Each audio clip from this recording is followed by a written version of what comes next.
নমস্কার, আশা করি আপনারা সবাই ভালো আছেন। একটা নতুন ব্লগ নিয়ে আবার এসে গেছি। দিদির গায়ে হলুদের পর্ব তো আপনারা দেখলেন, এবার চলুন দেখাই আপনাদের বিয়ের পর্ব। আমি তো রেডি হয়ে চলে এসেছি একদম বিয়ের ভেন্যুতে। যেখানে গায়ে হলুদ হয়েছিল সেখানেই কিন্তু বিয়ের পর্বটাও হবে। তো খুব সুন্দর লাগছে। সকালবেলা যখন সাজানো ছিল তখন অতটাও কিছু বোঝা যাচ্ছিল না, বাট এখন কিন্তু ডেকোরেশন হিসেবে কিন্তু বেশ ভালোই লাগছে। আর সাইডে এখানে স্টলগুলো বসে গেছে, স্টার্টার কিন্তু শুরু হয়ে গেছে। আমরা একটু লেটেই পৌঁছেছি, অলরেডি বর এসে গেছে। এই যে অনেকক্ষণ পর দেখা পেয়েছি সুমন বর নিয়ে এসে ক্লান্ত হয়ে মকটেল খাওয়া শুরু করেছে। দুতলা সিঁড়ি ভেঙে আমি চলে এসেছি একদম বিয়ের মণ্ডপে এসেই দেখি মা পাশে দাঁড়িয়ে আছে। মাকে আগে জিজ্ঞেস করলাম, মা কেমন লাগছে আমাকে, এটা জিজ্ঞেস করতেই হতো। আর এই যে হচ্ছে আমার দিদির লুকটা একবার দেখে নিন, খুব সুন্দর সাজিয়েছে, যিনি সাজিয়েছে। যেহেতু বিয়ের গোধূলি লগ্নে ছিল তাই জন্য এখানে ছোট পিসি শুরু করে দিয়েছে বরণ পর্ব। যেহেতু বরণের পর্বে হচ্ছে 5 জন এও লাগে, তাই জন্য আমিও দাঁড়িয়ে পড়েছিলাম কুলো নিয়ে। ওইদিকে বরের বরণ হতে হতে এদিকে দিদি করছে ফটোশ্যুট।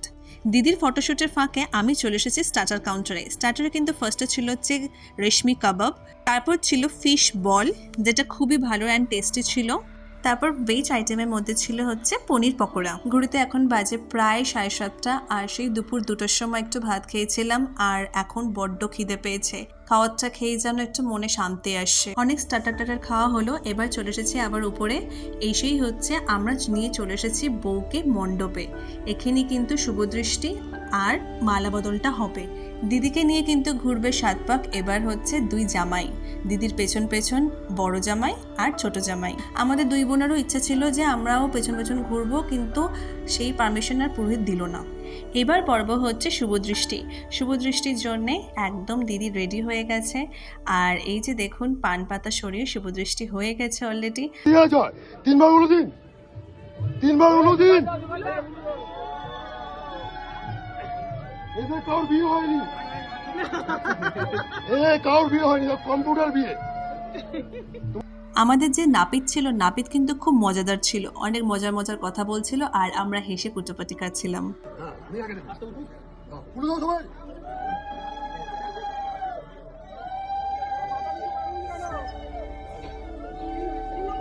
সাত পাক ঘোরার পরে কিন্তু জামাইদের এখানেই কাজ শেষ হয়ে যায়নি, এখনো কিন্তু ছাদটার তলে কাপড় ধরাও বাকি আছে। এই দেখুন কাপড় ধরে 2 জামাই দুদিকে দাঁড়িয়ে আছে। এই যতগুলো বিয়ে আসে ততগুলোই কিন্তু আমাদের দুজনের কিন্তু আমাদের নিজেদের বিয়ের কথা মনে করিয়ে দেয়। দিদি আর তন্ময়দা কিন্তু ওখানে বসে পড়েছে বিয়েতে। এবার আমি এখানে দেখতে এসেছি আমার দাদা দিদিরা কেমন করে খাচ্ছে, ঠিকঠাক খাচ্ছে কিনা। এখানে বৌদিও আছে, এখানে সৌরভদা, সামনে গুড্ডু, পল্লবীদি, আর এখানে জেঠুরা সবাই কিন্তু বসে পড়েছে খেতে। অনেকদিন পর আবার দেখা হলো সবার সাথে। চলুন তাহলে বাকি বিয়েটা একবার দেখে নিন। বাঙালি মতে যে রিচুয়ালস মেনে সবকিছু বিয়ে করাটার মধ্যে কিন্তু আলাদাই মজা, আর এইটার কিন্তু আলাদাই একটা আবেগ আছে। প্রত্যেকটা রিচুয়ালসের মধ্যে কিন্তু একটা আলাদাই মজা আছে।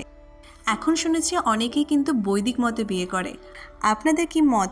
বৈদিক মতে বিয়ে করা ভালো, নাকি হচ্ছে এমনি সব রিচুয়ালস মেনে যেভাবে পুরোহিত দিয়ে পুজো করা হয় সেইভাবে ভালো? সব মোমেন্টসের থেকে এই সিঁদুরদানের মোমেন্টসটা হচ্ছে সব থেকে সেরা মোমেন্টস। অনেকক্ষণ বিয়ে দেখে খুব গরম লেগে গেছে। এবার চলুন 1 গ্লাস মকটেল খেতে খেতে আপনাদের সাথে কিছু কথা শেয়ার করে নিই। আমার এই লুকসটা ক্রিয়েট করেছে হচ্ছে রেশমি বিউটিশিয়ান। খুব সুন্দর লুকসটা ক্রিয়েট করেছে, অ্যান্ড ওর ব্যবহার খুবই ভালো। আপনারা যদি ওকে দিয়ে সাজাতে চান আপনাদের স্পেশাল ডেতে, তাহলে অবশ্যই আমার কাছ থেকে নাম্বারটা নিয়ে নেবেন, একবার ইনবক্স করবেন, আমি দিয়ে দেব। দেখে তো বুঝতেই পাচ্ছেন আমরা চলে এসেছি একদম ডিনার টেবিলে।